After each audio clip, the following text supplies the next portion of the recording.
Welcome back everyone. In this part of our SEO course, we are going to talk about setting realistic SEO expectations for business owners. SEO is a powerful tool, but it's essential to understand what it can and cannot do for your business. Think of SEO as a journey. It's not a sprint, it's a marathon. Building a strong online presence takes time and consistent effort, not something that happens overnight. SEO is about gradual improvement. You might not see immediate results, but over time your efforts will pay off. Be patient and persistent. Rome wasn't built in a day, and neither is a robust online presence. Understand that your competitors are also working on their SEO. SEO is a competitive field, and your rankings may fluctuate as you and your competitors make changes to your websites. SEO isn't a one and done task, it's an ongoing process that requires regular attention. Search engines constantly update their algorithms, and your website needs to adapt to those changes. The results of your SEO efforts may vary. Some businesses might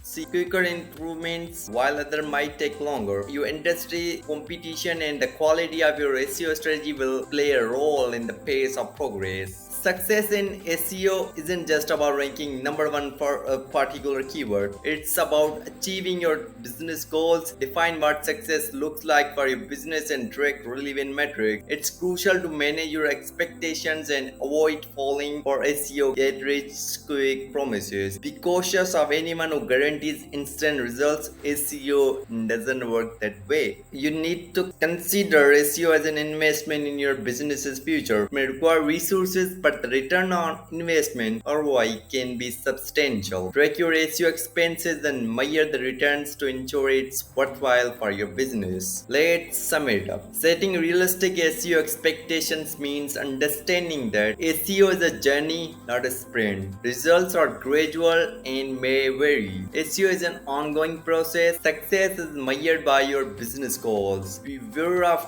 unrealistic promises. With these expectations in mind, we are better prepared to dive into the practical aspects of SEO in the upcoming modules. Thanks for watching my video. If you have any question or query related to SEO, feel free to ask.